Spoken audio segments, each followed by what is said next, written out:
प्रभु यीशु मसीह के नाम में मैं डैनियल राज आप सभी का बहुत बहुत स्वागत करता हूं एक अद्भुत पुस्तक बाइबल के अंदर से जिसको लूक ने लिखा उसके दूसरे अध्याय पर सीखने के लिए फेसबुक, यूट्यूब और इंस्टाग्राम पर मैं आप सभी का वेलकम करता हूं।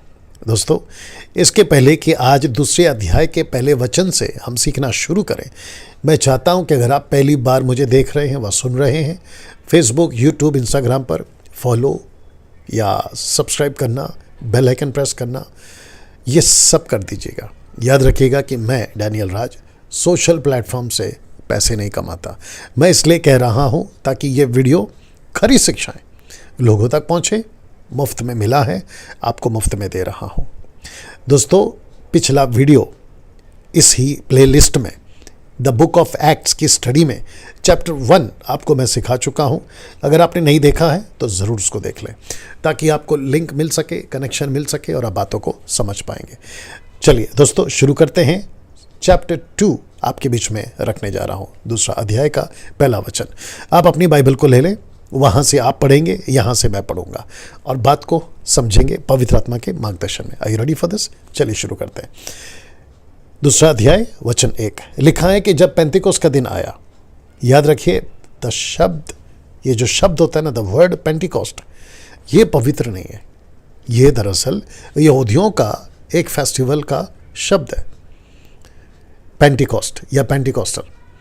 कुछ लोगों ने इस शब्द को इतना हाइप किया है, उनको लगता है कि अगर हम अपने चर्च का नाम पेंटिकोस्टल रख लेंगे तो पवित्र आत्मा जोरों से काम करेगा, या फिर हम कोई कन्वेंशन का नाम पेंटिकोस्टल रख देंगे तो पवित्र आत्मा जोरों से आएगा। बिल्कुल नहीं है, ऐसा टोटल गलत है। ये ऐसा कुछ नहीं होता है। आप पेंटिकोस्टल नाम रखो या ना रखो, हालांकि ये तो यहूदियों का शब्द है, उनके त्योहारों का शब्द है, लेकिन पवित्र परमेश्वर है और पवित्र आत्मा आपके जीवन में जब आप यीशु को स्वीकार करते हैं उसी पल आ जाता है। Got it? तो वचन 1 कहता है कि जब पेंतिकोस्त का दिन आया, यानी कि ठीक 10 दिन के बाद में, तो वे सब, ये सब कौन है? 120 एक जगह इकट्ठे थे। और ये सब में कौन कौन है मैं चैप्टर 1 में आपको बता चुका हूं।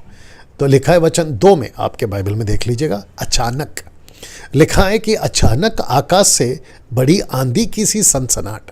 इसका मतलब है कि बहुत जोरों से विंड, इंग्लिश में लिखा विंड, आंधी बड़ी जोरों से चली, अचानक चली। और वो इतनी बड़ी आंधी थी कि लिखा है कि सारा घर जहां वो बैठे थे ना, वो गूंज गया। शब्द हुआ, सनसनाहट का शब्द हुआ और उससे सारा घर जहां वो बैठे थे गूंज गया। दूसरे शब्दों में हिल गया। या ये पवित्र आत्मा जब उतरे थे ना, ये तब हुआ था। वचन 3 को पढ़ने जा रहा हूं। लिखा है कि उन्हें, 120 लोगों को, उन्हें आग की सी जीभें फटती हुई दिखाई दी और उनमें से हर एक पर, यानी कि 120 पर आकर ठहर गई। आपको बता दूं कि ये जो इवेंट है ना, ये जो उस दिन हुआ था, आज से 2023 साल पहले, पेंतिकोस्त के दिन, ये फर्स्ट एंड लास्ट इवेंट था। ये नॉन रिपीटेबल इवेंट था। ये वापस रिपीट नहीं हुआ बाइबल में कभी भी, कहीं भी। हाँ, ये बात अलग है, वो परमेश्वर हैं, कुछ भी कर सकते हैं, वचन के बाहर नहीं जाएंगे, वो बात भी सही है। और पवित्र आत्मा तो इन दिनों में पौलुस की टीचिंग के मुताबिक, जो कि आगे हम सीखेंगे, हमारे अंदर उसी दिन आ जाता है जिस दिन हम यीशु मसीह को अपना उद्धारकर्ता स्वीकार करते हैं। इफिसियों 1:13, इफिसियों 4:30। जब आप इफिसियों की किताब में आएंगे तब मैं आपको बता दूंगा। You understand? ये वापस नहीं होगा, तो इसकी अपेक्षा नहीं करना।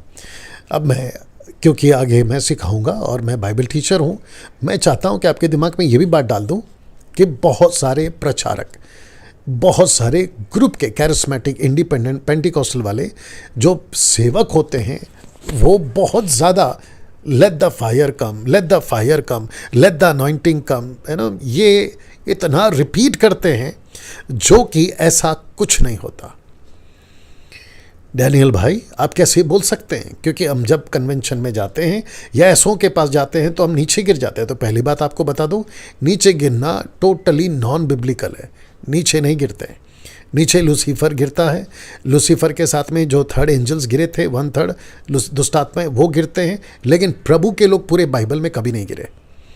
जितने नीचे गिरे हैं वो अविश्वासी थे।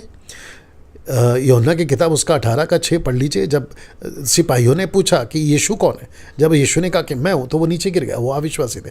उसको उठाकर आप लोग ये नहीं कह सकते कि देखो नीचे गिरते हैं, यीशु जब होते हैं तो नीचे गिरते हैं। टोटल बकवास है। अगर आपने नहीं सुना तो मैं फिर कहता हूँ, टोटल बकवास है, ऐसा कुछ नहीं होता है। सबसे पहली चीज़ आपके दिमाग से आप ये बात को निकाल दीजिए।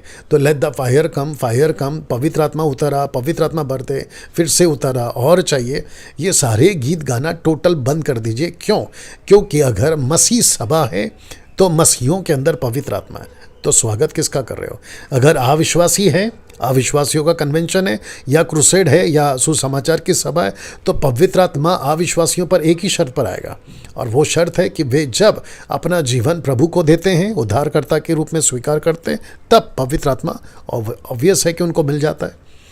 हाँ, पवित्र आत्मा बाहर से अविश्वासियों को कन्विक्ट ज़रूर करता है कि तू पापी है और यीशु को अपना जीवन तुझे देना है और यीशु पर तुझे विश्वास करना है। तो एक पापी को, अविश्वासी को, यीशु ही मार्ग, सत्य, जीवन है, ऐसा एहसास पवित्र आत्मा ही लोगों के जीवन में कराता है। लेकिन ड्वेलिंग द होली स्पिरिट, पवित्र आत्मा का हमारे अंदर बसना, वो एक ही शर्त पे होता है, जब हम यीशु को अपना जीवन स्वीकार करते। तो वचन 2 और 3 को पढ़कर ऐसा कोई डॉक्ट्रिन या ऐसा कोई सिद्धांत नहीं बनाना कि पवित्र आत्मा देखो यहाँ उतरे थे, देखो आग के रूप में आए थे, और देखो हवा चली थी इसलिए मैं भी फूंकता हूँ, ऐसा कुछ नहीं करना, और न ही ऐसा होता है। हाँ, अगर आप ये कहोगे कि जब हम मीटिंग में जाते हैं तो वहाँ तो लोग फूंकते हैं, पास्टर लोग फूंकते हैं, लोग नीचे गिरते हैं, ये टोटल परमेश्वर की ओर से नहीं है।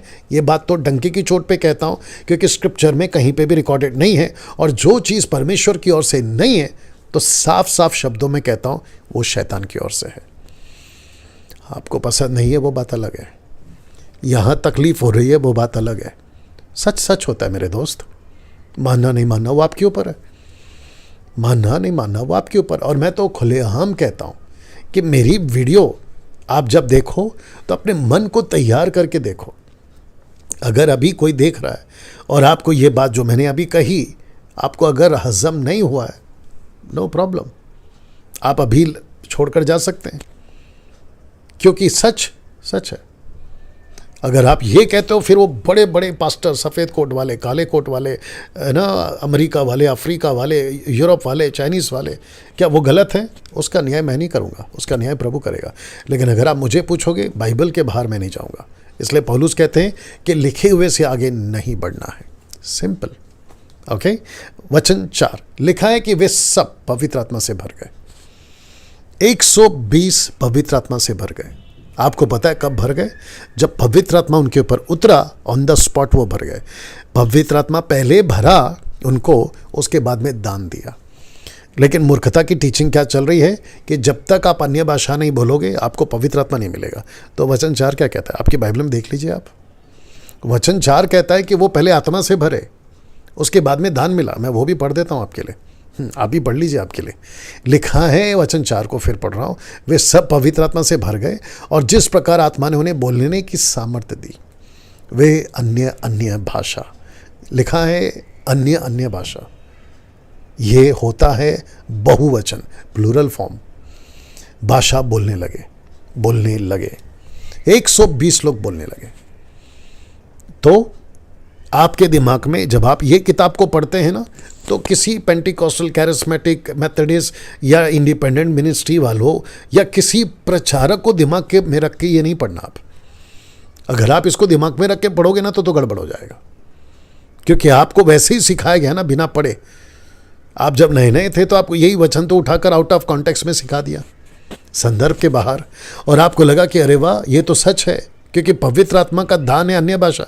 लेकिन पहले ये तो समझो कि वो अन्य भाषा है कौन सा, वो अन्य भाषा है कौन सा? वो ग्लोसा है, पृथ्वी की भाषा। रबा रबा शाबा शाबा नहीं है जो आजकल कलीसियाओं में बोली जाती है और बड़ी तादाद में बोली जाती है, जिसको मैं मूर्खता की एक्टिविटीज़ कहता हूँ, फुलिश एक्टिविटीज़। जो कि नॉन बिब्लिकल है और परमेश्वर की तरफ से बिल्कुल नहीं है। और फिर कहता हूँ जो चीज़ परमेश्वर की ओर से नहीं होती वो शैतान की ओर से होती है। सीधी बात, नहीं सुनना है आपकी मर्जी, लेकिन सच तो सच है। वचन 5 लिखा है, आकाश के नीचे की हर एक जाति में से भक्त यहूदी यरूशलेम में रहते थे।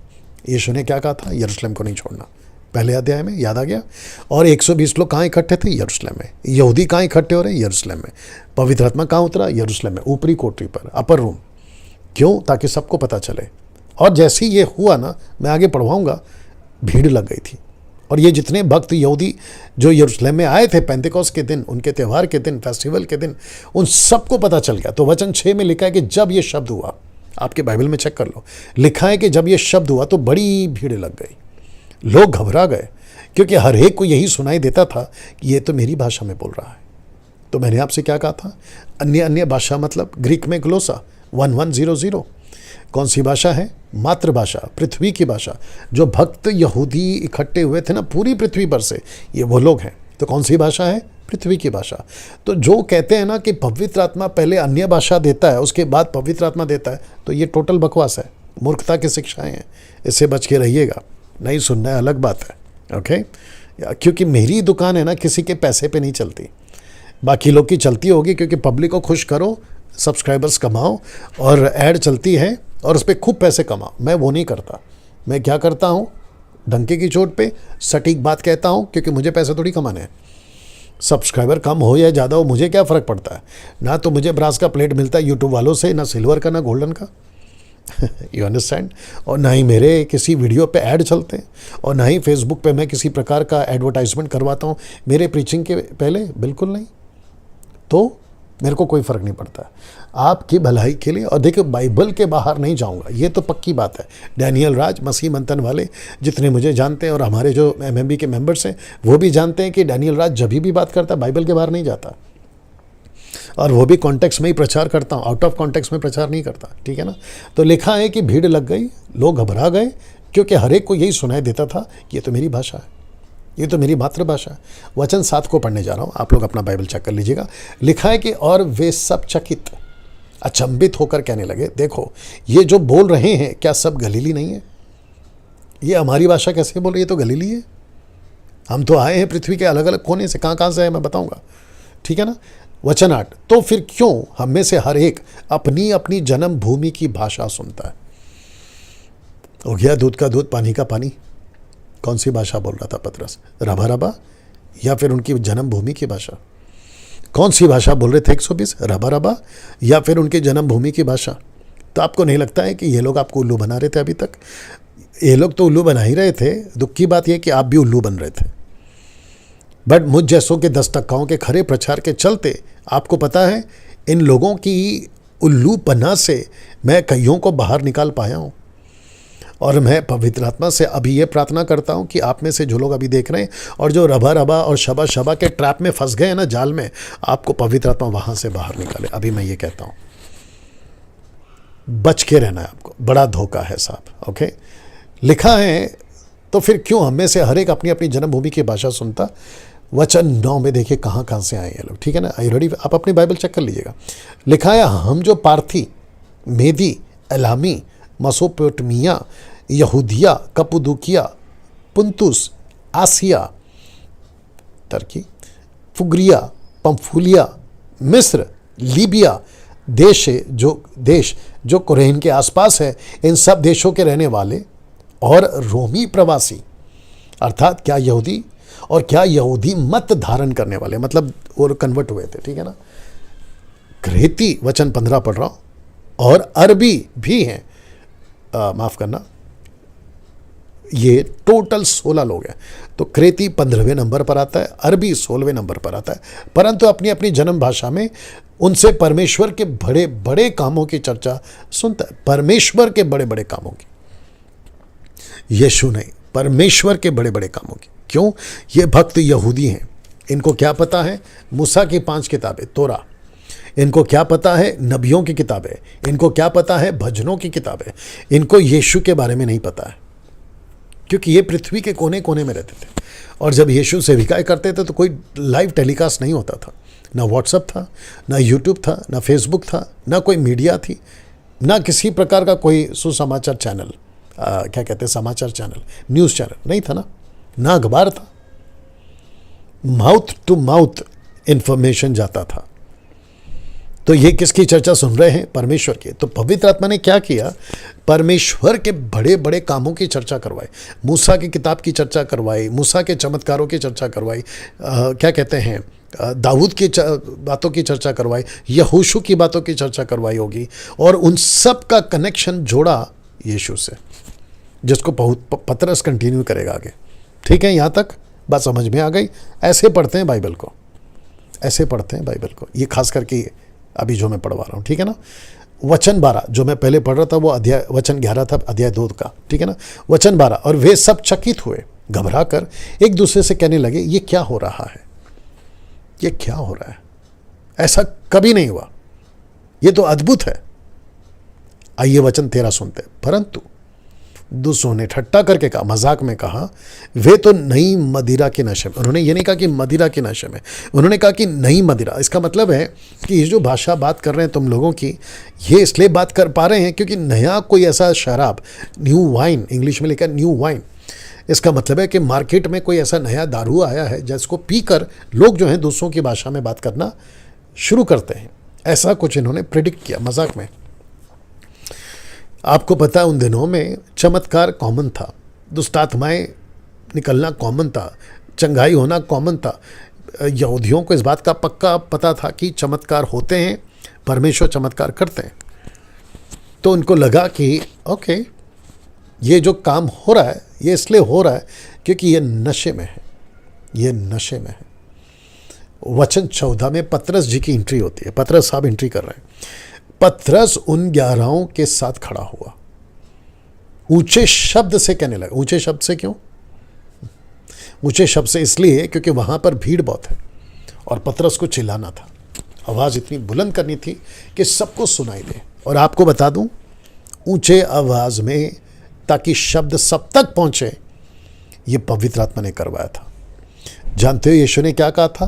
प्रेरितों की किताब 1:8 में उन्होंने कहा था कि जब पवित्र आत्मा आएगा ना, तुमको सामर्थ्य मिलेगा, एबिलिटी, क्षमता। और यही तो हो रहा है। तो पतरस ने ऊंचे शब्द से कहा, कहने लगा, हे यहूदियों। उसने नहीं कहा हे लोगों, उसने नहीं कहा हे अन्य जातियों, उसने स्पेसिफिक बात किया हे यहूदियों। तो दूसरा अध्याय में जो घटना घटी थी ना, वो अन्य जातियों के बीच में नहीं घटी थी। किसके बीच में घटी थी? यहूदियों के बीच में। किसको लिख रहा है? यहूदियों को। किसको बोल रहा है? यहूदियों को। पवित्र आत्मा ने किसको बड़े बड़े परमेश्वर के काम दिखाए, सुनाए, सुनवाए? यहूदियों को, यहूदियों को। जानते हो क्यों? क्योंकि यीशु ने क्या कहा था कि जब पवित्र आत्मा आएगा, यरूशलेम, यहूदिया, समरिया, पृथ्वी के छोर तक तो मेरे गवाह होगे। तो सुसमाचार पहले किसके पास पहुंचा? यहूदियों के पास, यानी इजरायलियों के पास। जब इजरायलियों ने, यहूदियों ने यीशु को इनकार किया, उन्होंने डिनाई किया, उन्होंने कहा कि हम स्वीकार नहीं करेंगे, तब स्तिफनुस की मृत्यु के बाद सुसमाचार अन्य जातियों में शिफ्ट हो गया। और अन्य जातियों का पहला प्रेरित कौन था? पौलुस। आगे आएंगे उसके बारे में। तो लिखा है कि 11 के साथ खड़ा हुआ, ऊंचे शब्द से कहा, हे यहूदियों, हे यरूशलेम के सब रहने वालों, ये जान लो और कान लगाकर मेरी बातें सुनो। कितना ध्यान से बातों को रखने की कोशिश कर रहा है। क्यों? क्योंकि ये वापस नहीं बोल पाएगा वो, क्योंकि सब अपने अपने यहाँ पे चले जाएंगे। तो उसने कहा कि फोकस करो, मैं जो अभी कहने जा रहा हूँ उसको फोकस करो। मैं भी हमेशा कहता हूँ कि कुछ बातें जब आप सुनते हैं मेरी ओर से तो फोकस करिएगा। वचन 15 लिखा है कि जैसा तुम समझ रहे हो, ये नशे में नहीं है, हम नशे में नहीं हैं। जानते हो पवित्र आत्मा कब आया था? आइए पढ़ते हैं। क्योंकि अभी तो तीसरा पहर ही दिन चढ़ा है, जिसका अर्थ होता है कि सुबह के 9 बजे, 9 AM। तो जो शराब पीते हैं ना, वो शाम को पीते हैं। हाँ, वो बात अलग है कि कुछ लोग सुबह में भी पीते हैं, लेकिन अमूमन अक्सर शाम को पीते हैं। सुबह पीकर नशे में कैसे आएंगे? शाम को पीते नशे में आते हैं। तो कहता है अभी तो सुबह का 9 बज रहा है, आप हमको गलत समझ रहे हो। और जो मजाक उड़ा रहे थे ना, उनकी बोलती बंद करिए इस आदमी ने। तो वो नशे में नहीं थे। आपको पता है ताज्जुब की बात क्या, और जिसको मैं जब देखता हूँ मुझे बड़ा गुस्सा आता है, कुछ प्रचारक हैं, कुछ सेवक हैं जिनको मैं जानता भी हूँ, कहते हैं कि जैसे यहाँ पे लिखा ना कि नशे में थे, वैसे जब पवित्र आत्मा आता है ना तो आप बेकाबू हो जाते हैं। क्या बकवास है यार। क्या कहते हैं कि जब पवित्र आत्मा आता है तो आप होश में नहीं रहते। बोला वो कैसे? बोला देखो यहाँ लिखा है नशे में। तो मतलब अविश्वासी या जिनको नॉलेज नहीं है परमेश्वर के वचन का, जो मजाक उड़ा रहे हैं कि ये तो नया नशा में है, मतलब नई मदिरा, तो तुम उनके कॉन्सेप्ट को उठाकर तुम अपने चर्च में लागू कर रहे हो तो तुमसे बड़ा मूर्ख कौन होगा। और तुम चर्च को ये सिखा रहे हो कि जो पवित्र आत्मा जब आएगा तुम्हारे ऊपर तो तुम बेकाबू हो जाओगे। और ये वचन को लेकर इफिसियों के 4 अध्याय में मैं बाद में आऊँगा, उसको कनेक्ट नहीं करना क्योंकि कॉन्सेप्ट अलग है। You understand? पवित्र आत्मा जब पौलुस को कह रहा है कि जो पियक्कड़ है वो स्वर्ग के राज्य के अधिकारी नहीं हो सकते, वही पवित्र आत्मा आपको पियक्कड़ बनाएगा। अब आपको पता चल रहा है इनकी टीचिंग कितनी बकवास है। क्या चल रहा है, क्या चल रहा है।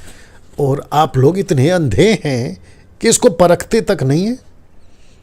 मजाक बना के रखा है ना परमेश्वर की आत्मा का। फिर यही तो मैं कहता हूं। और जब मैं ऐसी बातें करता हूं तो आप लोगों को मिर्ची लगती है। मैं फिर कहता हूं मेरे दोस्त, नहीं समझ में आ रहा ना मेरी बात, लीव छोड़ दो सीधा। तो लिखा है कि ये नशे में नहीं है क्योंकि अभी तो तीसरा पहर ही दिन चढ़ा है। वचन 16 आप अपनी बाइबल में चेक करिए। परंतु यह वह बात है जो योएल भविष्यवक्ता के द्वारा कही गई थी। तो पौलुस ने किसका वचन का सहारा, कौन से व्यक्ति का सहारा लिया? एक प्रॉफिट है, माइनर प्रॉफिट, जिसका नाम है योएल, ठीक है ना, उसका सहारा लिया। और जो वहाँ लिखा था ना उसी को वो याद दिला रहा है। किसको याद दिला रहा है? यहूदियों को। क्यों? क्योंकि यहूदी जानते थे कि योएल कौन है और प्रोफेसी क्या है।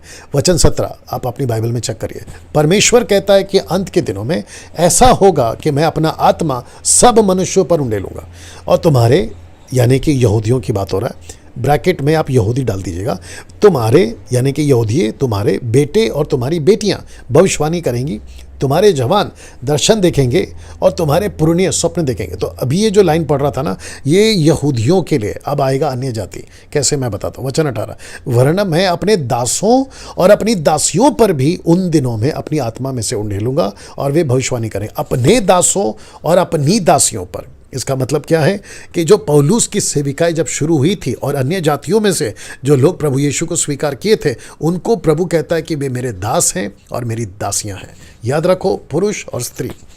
इसको सिखाते वक्त मैं आपको ये भी साफ साफ शब्दों में बता दूं कि पुरुष सेवा कर सकता है तो स्त्री भी सेवा कर सकती है।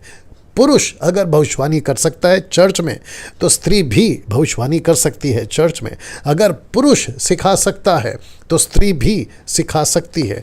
और मुझे ताज्जुब होता है कि कुछ अधूरे ज्ञान के लोग जिनको बाइबल का नॉलेज जीरो है, वो क्या करते हैं, कहते हैं कि औरतें पास्टर बन नहीं सकती, औरतें चर्च में सिखा नहीं सकती, औरतें टीच नहीं कर सकती। वाह बेटा।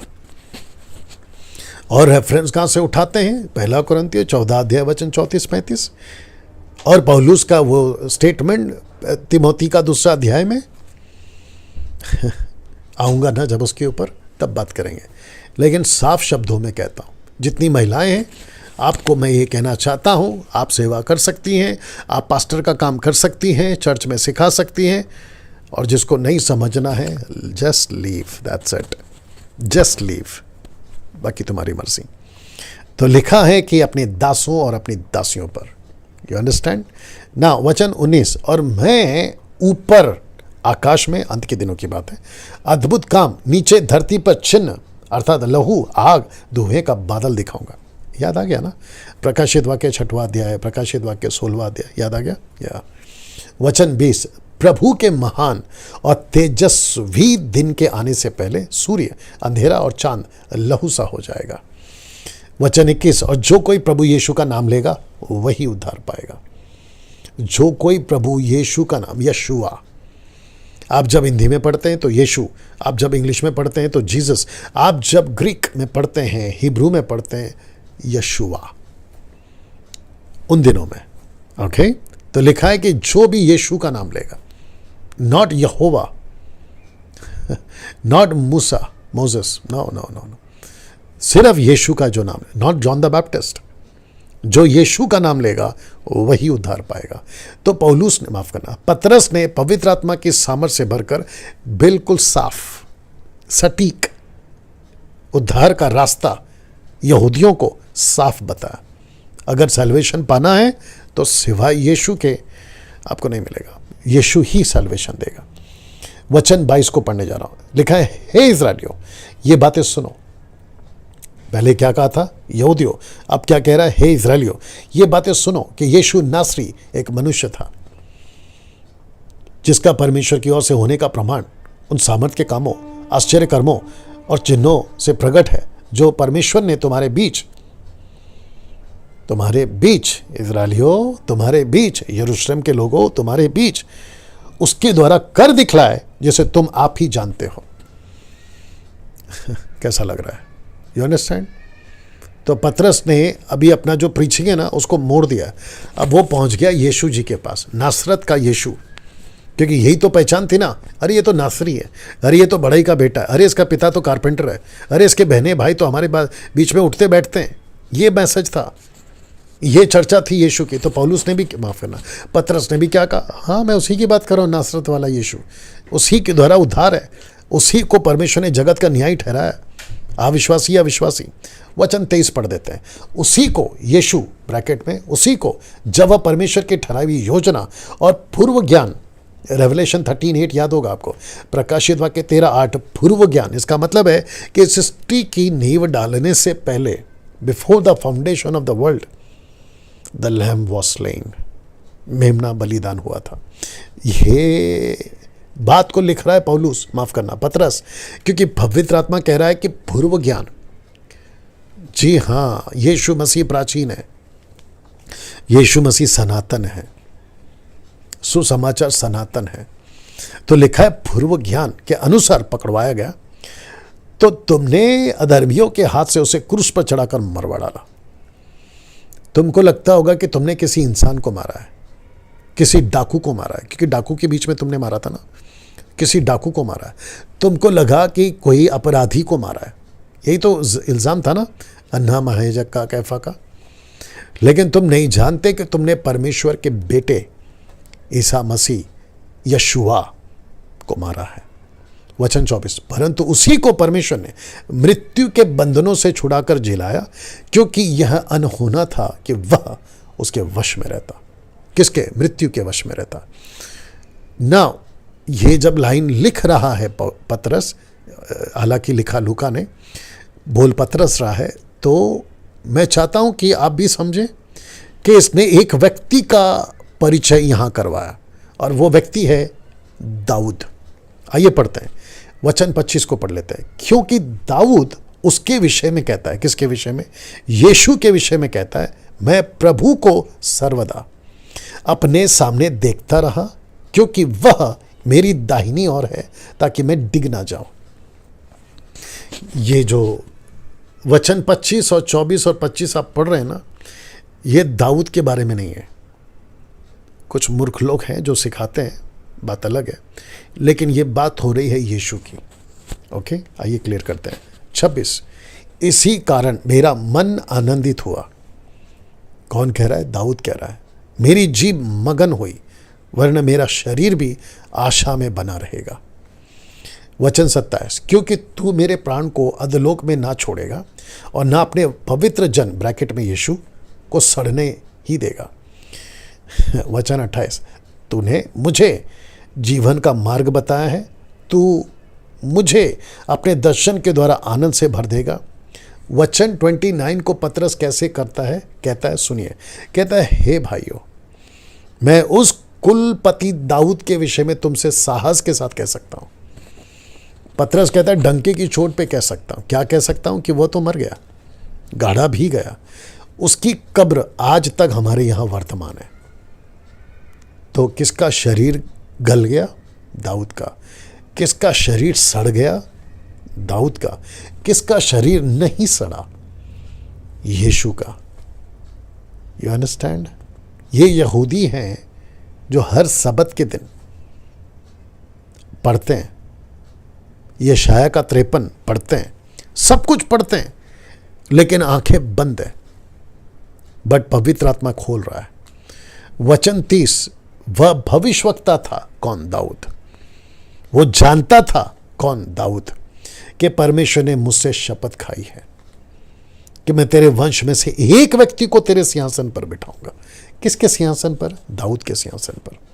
दाऊद का गिरा हुआ डेरा फिर खड़ा करूंगा। याद आ गया? हाँ, आगे आएगा ना, बताऊंगा। वचन 31, आप अपनी बाइबल चेक करिए। उसने होने वाली बात को पहले ही से देखकर मसीह के जी उठने के विषय में भविष्यवाणी की। अब हो गया दूध का दूध, पानी का पानी। बात किसकी हो रही है? यीशु की। लिखा है कि ना तो उसका प्राण अधोलोक में छोड़ा गया, ना उसकी देह सड़ने पाई। मैंने भी तो यही बोला ना आपको अभी। वचन 32, चेक करिए आपकी बाइबल। इसी यीशु को परमेश्वर ने जिलाया, जिसके हम सब गवाह हैं। 12 लोग हम खड़े हैं अभी। इस गवाही को देते वक्त तुम हमको जेल में डाल सकते हो। इस गवाही को देते वक्त आप हमारी गर्दन काट सकते हो। इस गवाही को देते वक्त तुम हमको जंगली जानवरों के आगे उनका खाना बनने के लिए डाल सकते हो, उल्टा क्रूस पे लटका सकते हो, लेकिन हम गवाह हैं। ये वही मसीहा है। क्या बात है। वचन 33, इस प्रकार परमेश्वर के दाहिने हाथ से सर्वोच्च पद पाकर और पिता से वह पवित्र आत्मा प्राप्त करके, जिसकी प्रतिज्ञा की गई थी योएल भविष्यवक्ता के द्वारा, उसने यह उंडेल दिया है जो तुम देखते और सुनते हो। अब मुझे बताओ, वो जो मजाक कर रहे थे ना कि ये तो नया दारू पी कर आए हैं, नहीं मदिरा, मजाक कर रहे थे ना, आपको नहीं लगता है कि ये जो लाइन है 33 उनके मुंह पे तमाचा है? या तो दारू वाला कॉन्सेप्ट पवित्र आत्मा के साथ मत जोड़िए। कुछ लोग जोड़ते हैं, मैं जानता हूँ। 34 को पढ़ रहे हैं आप, अपनी बाइबल में चेक करिए। क्योंकि दाऊद तो स्वर्ग पर नहीं चढ़ा,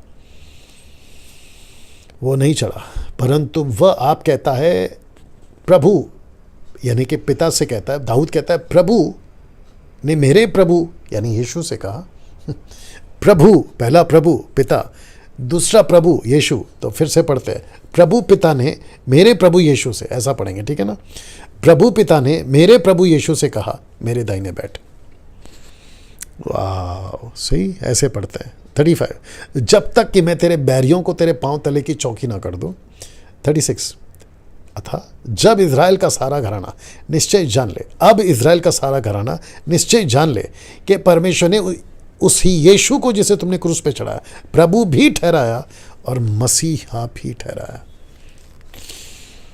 इज़राइली किसका इंतजार कर रहे थे? मसीहा का। परमेश्वर ने उसको क्या क्या ठहराया? प्रभु भी और मसीहा भी। प्रभु क्यों? क्योंकि उद्धार यीशु प्रभु से ही आएगा। रोमियो 10 का 9 और 10 याद आ गया? जो कोई यीशु को अपनी जबान से प्रभु स्वीकार नहीं करेगा तब तक उसका उद्धार नहीं होगा। वचन 37, लिखा है तब सुनने वालों के हृदय छिद गए। पतरस की बात थोड़ी थी, पतरस की आवाज़ थोड़ी थी। हृदय तो छिदेगा ना, क्योंकि ये पवित्र आत्मा की आवाज़ थी और ये पवित्र आत्मा का शब्द था जो पतरस के मुंह से निकल रहा था। और जायज़ है, ऑब्वियस है कि हृदय तो छिदेगा, पेनिट्रेट। तब सुनने वालों के हृदय छिद गए और वे पतरस और शेष प्रेरितों से पूछने लगे, हे भाइयों, हम क्या करें? हम क्या करें? हम क्या करें? 38, पतरस ने कहा, मन फिराओ। जो जो तुम कर रहे हो ना, सबसे मन फिराओ। जो तुम हरकतें करते हो उससे मन फिराओ। नई रीति आ रही है, नया सिस्टम आ रहा है, उस पर ध्यान दो। पुरानी बातों को छोड़ दो। जो तुम करते आ रहे थे ना, उसको ताला लगाओ। नई रीति आ रही है, मन फिराओ। और तुम में से हर एक अपने अपने पापों की क्षमा के लिए यीशु मसीह के नाम से बपतिस्मा ले। तो बपतिस्मा किसको दिया? पतरस ने यहूदियों को। ओनली जीसस वालों और वन नेम वालों। बपतिस्मा किसको दिया? यहूदियों को। किसने दिया? पतरस ने। लेकिन आप और हम कौन हैं? अन्य जाति। हम यहूदी नहीं हैं। तो आपका और मेरा बपतिस्मा कौन सा होना चाहिए? मत्ती 28 का 18, पिता पुत्र पवित्र आत्मा के नाम से। आई बात समझ में? या तो लिखा है कि उनमें से हर एक अपने अपने पापों की क्षमा के लिए यीशु मसीह के नाम से बपतिस्मा ले, तो तुम पवित्र आत्मा का दान पाओगे। ठीक है ना? यही तो है तरीका। जब तुम्हारा उद्धार हो जाएगा तो तुम पवित्र आत्मा का दान पाओगे। मैं भी तो यही कह रहा हूँ। और पवित्र आत्मा का दान पतरस की मर्जी से नहीं आया, पवित्र आत्मा का दान यूहन्ना के मर्जी से नहीं आया, ना ही कोई पास्टर के मर्जी से आता है। पवित्र आत्मा का दान पवित्र आत्मा की मर्जी से आता है। तो ये जो टाइम पास चल रहा है ना आजकल, हाथ रखकर नीचे गिराना, ले लो पवित्र आत्मा, ले लो पवित्र आत्मा, तो मेरी भाषा जो कि मेरी लैंग्वेज ही है, मैं जो तरीके से प्रचार करता हूँ, मैं तो इसको बोलूँगा ना, तुम्हारे बाप का राज है कि तुम किसी पर भी हाथ रखोगे और उसको बोलोगे ले लो पवित्र आत्मा। इतना सस्ता बना दिया।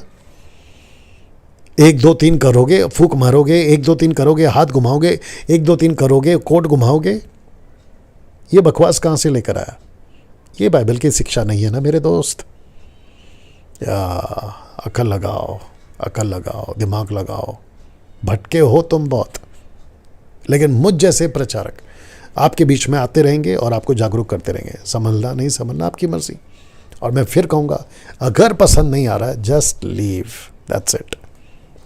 39, क्योंकि आप अपनी बाइबल चेक करो, क्योंकि ये प्रतिज्ञा, याद रखो प्रतिज्ञा, तुम और तुम्हारी संतानों और उन सब दूर दूर के लोगों के लिए भी। तो तुम यहूदी, तुम्हारे संतान यहूदी और उन दूर दूर के यानी कि अन्य जाति के लोगों के लिए भी है, जिनको प्रभु हमारा परमेश्वर अपने पास बुलाएगा।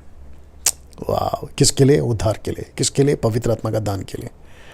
40 उस वचन 40, उसने बहुत और बातों से भी गवाही दे देकर समझाया कि अपने आप को टेढ़ी जाति से बचाओ। इसका मतलब है कि जो संसारिक होता है ना, वो प्रभु के साथ कभी नहीं चल सकता, और जो प्रभु का होता है ना, वो संसार के साथ कभी नहीं चल सकता। बात समझ में आ गई? क्योंकि एक व्यक्ति एक ही समय पर 2 नाव में सफर नहीं कर सकता। कैसा लग रहा है?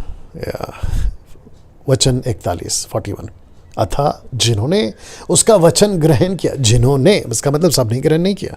और ये तो सब सही बात है, सब प्रभु को स्वीकार नहीं करते कभी भी। उनमें से कुछ होते हैं लूसीफर के सेवक, लूसीफर के तरीके वाले, नहीं एक्सेप्ट करते। तो कितनों ने स्वीकार किया, मैं आगे रखूंगा, ठीक है ना। आइए पढ़ते हैं।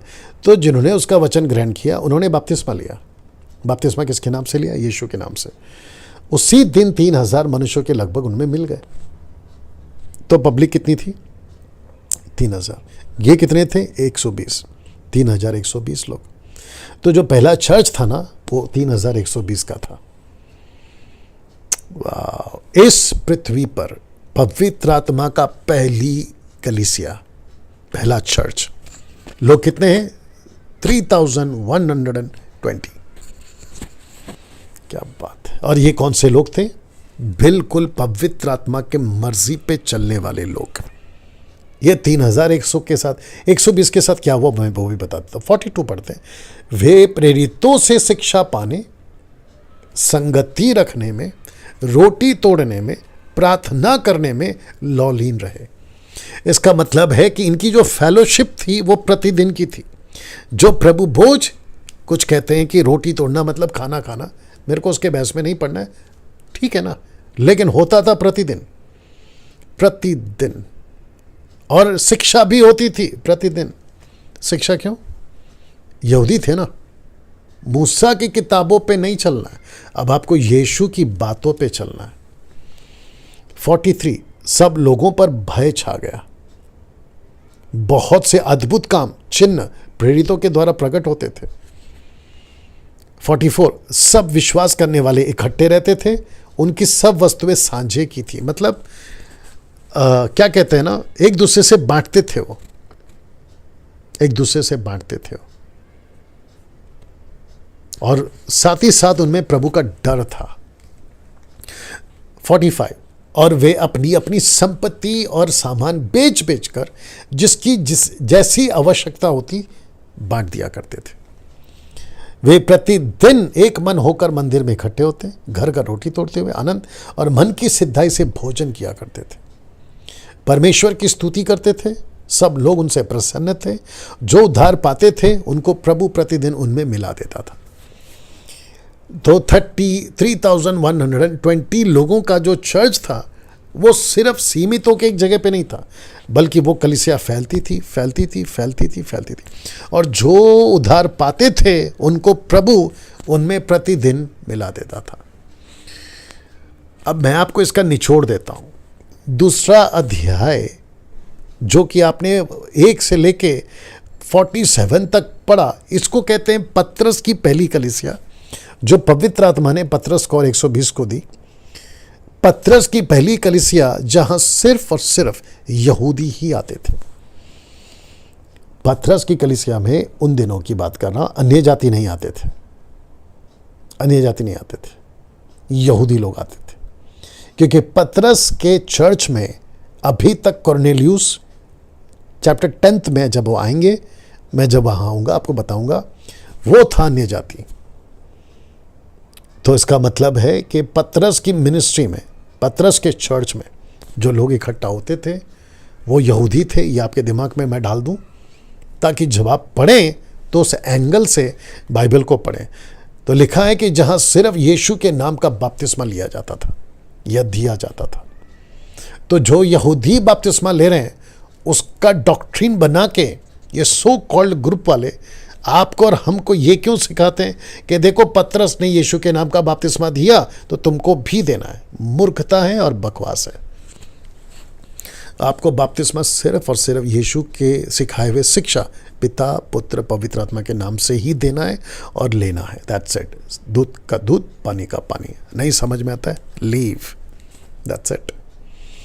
तो